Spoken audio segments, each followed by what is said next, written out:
Hi friend, जय महाकाल. आता मी हा एक साप रेस्क्यू केलेला आहे आणि अजून एक साप आहे ह्या बिळामध्ये. हे बघा इथे दिसलेले बीळ आणि तिथे एक साप आहे, तो पण इंडियन स्पॅक्टिकल कोब्रा आहे आणि हा पण तोच आहे. आणि हे दोन्ही साप एकत्र होते आणि त्या बिळामध्ये राहत होते. पण मला तिथल्या बाजूच्या लोकांनी मला फोन केला आणि मी तिथं लगेच गेलो. त्यांना माहीत नव्हतं कोणतं साप आहेत, पण मी बघितलं, त्यांना सांगितलं की हे दोन्ही पण इंडियन स्पॅक्टिकल कोब्रा आहेत आणि नागनागिन आहेत.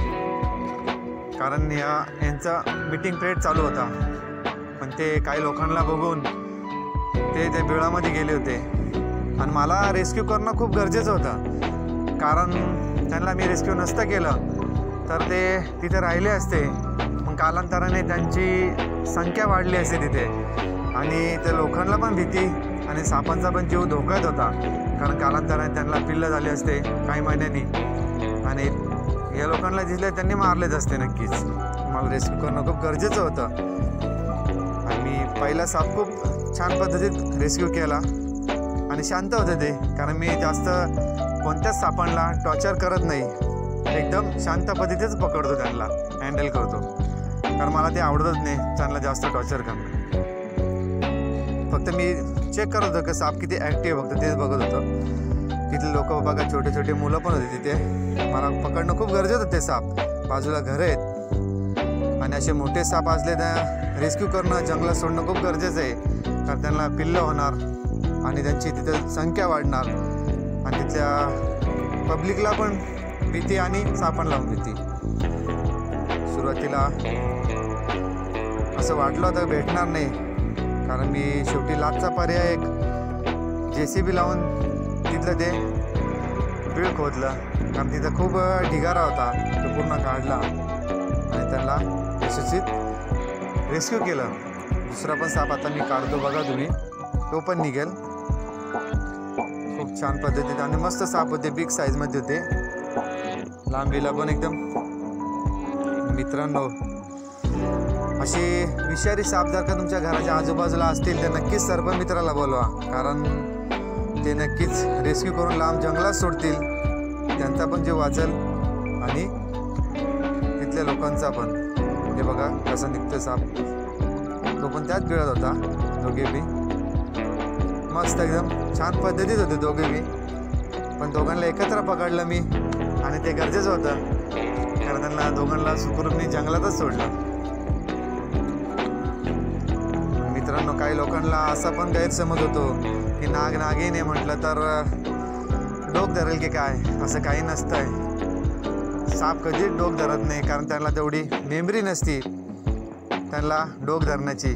जसं माणसांचं भांडण होतं एकमेकांशी तर ते राग धरतात, कालांतराने काही दिवसांनी परत ते भांडण करतात.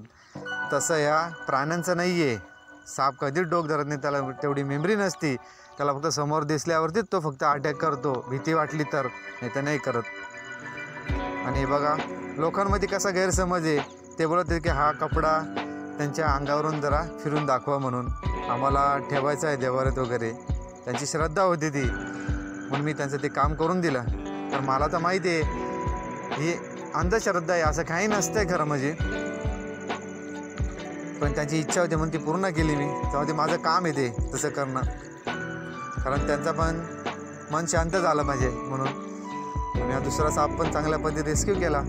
आणि काही पिक्चरांमुळं, जे जुने पिक्चर आहे त्याच्यामध्ये नागिनचे पिक्चर दाखवले, ते दूध का कर्ज, नागिन, अशा पिक्चरांमध्ये पण गैरसमज निर्माण झालेले आहेत.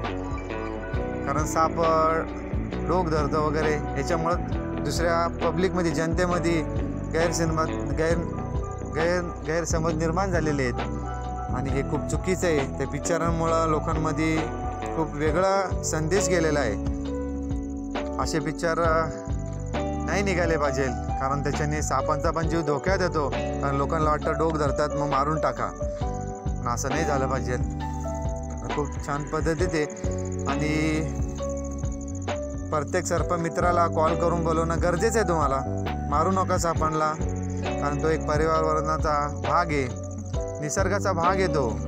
त्यांना वाचवणं खूप गरजेचं आहे. प्रत्येकाला जगण्याचा अधिकार आहे, तुम्ही बघा मी इतकं पकडलं, आता रिलीज करण्यासाठी लगेच आलेलो आहे मी आणि आता हे रिलीज पण करतो.